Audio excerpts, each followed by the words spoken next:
صدر صاحب جو ہیں جا رہے ہیں کیا ان کی مدت آئینی مدت ختم ہو رہی ہے؟ کچھ احمد گوئیاں ہیں کہ شاید وہ آگے نہ کنٹینیو کر سکیں؟ اور یہ سوال میں نے صدر صاحب کو پچھلے 5-6 مہینے میں کوئی کم از کم 2 دفعہ پوچھا ہے. تو پہلی دفعہ انہوں نے مجھے یہ کہا تھا کہ جب تک میرا الیکٹورل کالج مکمل نہیں ہوتا تو آئین یہ کہتا ہے کہ میں اپنے عہدے پہ کنٹینیو کر سکتا ہوں. اس وقت صرف پنجاب اسمبلی اور خیبر پختونخوا اسمبلی نہیں تھی. ابھی ریسنٹ پاس میں دوبارہ میں نے ان سے پوچھا تو انہوں نے کہا کہ جی جب تک میرا الیکٹورل کالج نہیں ہے تو پورا ہی ختم ہو گیا. تو میں نے قانونی ماہرین سے پتہ کیا تو جب تک نیا صدر نہیں آتا تو میں کنٹینیو کر سکتا ہوں. اب اس میں کچھ لوگ جو ہیں وہ یہ دعویٰ کرتے ہیں لیکن ان کے دعوے کے پیچھے کوئی کانسٹیٹیوشنل پاور ہے یا نہیں ہے یہ میں کچھ نہیں کہہ سکتا. وہ دعویٰ کرتے ہیں جی کہ صدر صاحب کو کہہ دیا گیا ہے کہ جب آپ کا ستمبر کے مہینے میں ٹینیور ختم ہو جائے گا تو آپ نے استعفیٰ دے دینا ہے. تو پھر ان کی جگہ پہ کون آئے گا؟ جی ان کی جگہ پہ چیئرمین سینٹ آ جائے گا. چیئرمین سینٹ کی مدت جو ہے وہ مارچ 2024 میں ختم ہو رہی ہے ایز سینیٹر. تو اس لیے میرا یہ خیال ہے کہ اس وقت ایک ایسی صورتحال ہے جس میں جیسا کہ ابھی عرفان قادر صاحب نے بھی فرمایا کہ صدر صاحب جو ہے انہوں نے آرٹیکل 75 کی خلاف ورزی کی ہے. تو جب کوئی پریزیڈنٹ جو ہے وہ خلاف ورزی کرتا ہے کانسٹیٹیوشن کی تو اس کے خلاف کاروائی کا ایک ہی طریقہ ہے وہ امپیچمنٹ ہے. امپیچمنٹ پارلیمنٹ نے کرنی ہوتی ہے, پارلیمنٹ موجود نہیں ہے. تو اس لیے بہت سے آئینی خلا ہمارے ارد گرد جو ہیں وہ نظر آ رہے ہیں آپ کو, اور اس لیے میں نہیں سمجھتا ہوں کہ یہ کوئی اتنا کمپلیکیٹڈ ایشو نہیں ہے. ٹھیک ہے, جب سپریم کورٹ میں چلا جائے گا تو سپریم کورٹ میں اگر تو بندیال صاحب 3 یا 4 یا 5 ممبر بینچ بنائیں گے اس پہ اعتراضات کیے جائیں گے تو ان کو ایک پورا جو ہے نا فل کورٹ بنانا چاہیے. لیکن اس سے پہلے وہ تو پتہ نہیں کب بنے گا.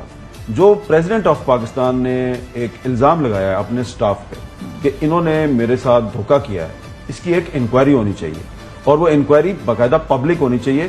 ورنہ یہ پہلے ہم نے نہیں دیکھا تھا کہ جی سپریم کورٹ نے حکم دیا کہ جی آپ 90 دن میں الیکشن کروائیں اور الیکشن کمیشن نے نہیں کروایا الیکشن.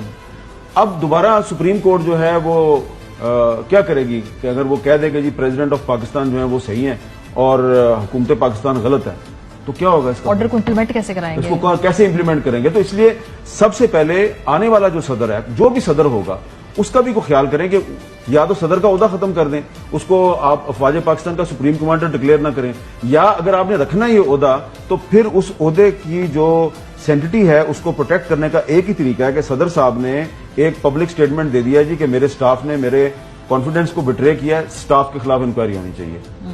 اور یہ جو اس میں پوائنٹ ہے کہ اس کا مطلب ہے کہ آپ پیچھے گفتگو کرنے کی گنجائش ہی نہیں ہے. اگر ایک ملک کے صدر کو اپنے پرائیویٹ اکاؤنٹ سے ٹویٹ کرنے کی ضرورت پیش آ جائے, مطلب ہے کہ ایک اور اعتراض بھی کہ یہ 24 گھنٹے کیوں انتظار کیا, 30 گھنٹے کیوں انتظار کیا؟ کیا اس وجہ سے اب یہ موقف لے رہے ہیں کیونکہ پہلے سائن کر دیے یا پہلے اپنی اپروول دے دی اور اس کے بعد جب بیک لیش آیا اپنی سیاسی جماعت کے جب قائدین پکڑے گئے تو پھر معلوم ہوا کہ نہیں یہ ایک غلطی ہے, اس لیے پبلکلی آ کے اس سے علیحدگی حاصل کرنی پڑی؟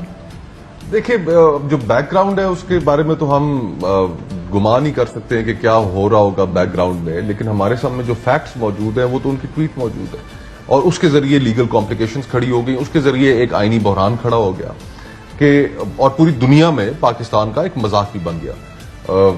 ایک تو بنانا ریپبلک کا لفظ استعمال ہوتا تھا, میں آج ٹویٹر پہ دیکھ رہا تھا سوشل میڈیا پہ کہ لوگ طرح طرح کے نام پاکستان کے لیے دے رہے تھے, کوئی اس کو مینگو ریپبلک کہہ رہا تھا, کوئی کیا کہہ رہا تھا. تو ہم تو بالکل اس چیز پہ تلے کھڑے ہیں کہ ہم نے اس ملک کی جو تھوڑی بہت کہیں اگر کوئی ایک گلمر بھی تھا, کسی چیز کا ایک رمق بھی تھی, تو ہم اس کو برباد کر کے چھوڑیں گے. اور تمام جو سٹیک ہولڈرز ہیں جن کے اندر اسٹیبلشمنٹ بھی شامل ہے کہ کوئی ایک دوسرے کے ساتھ بیٹھ کے اس معاملے کو حل کرنے پر نظر نہیں آ رہا. یہ بحران بہت پرولونگ ہو گیا ہے اور فرینکلی یہ بحران شروع ہوا ہے ڈان لیگ سے, اور آج تک پاکستان میں ہم پورے 10 سال ضائع کر چکے ہیں اس پولیٹیکل انسٹیبلٹی, ریکور نہیں کر پائے اور اس کے اندر نئی ڈائمینشنز ایڈ کرتے جا رہے ہیں. تو میرے تو صرف یہ پوائنٹ آف ویو ہے ہماری کہ ہم نے یہ 10 سال جو ہم نے پورا ایک کرائسس کا سائیکل گزارا ہے, ہم نے اس کی شدت میں بھی اضافہ کیا ہے, تو ہم اس سے اگر نکل نہیں پائے تو پھر تو ہم ایناکی کی طرف ایناکی کے سٹیٹ میں تو ہم آلریڈی آ گئے, اسپائرلنگ ڈاؤن ورڈ جو اسے کہتے ہیں نا, اس کا شاید اور کسی کو اس کے اوپر احساس نہیں ہے. یہ ایک الارمنگ بات ہے, اور کسی کے ہاتھ میں پھر معاملات نہ رہے, یہ زیادہ خطرناک بات ہے. بہت شکریہ دونوں حضرات.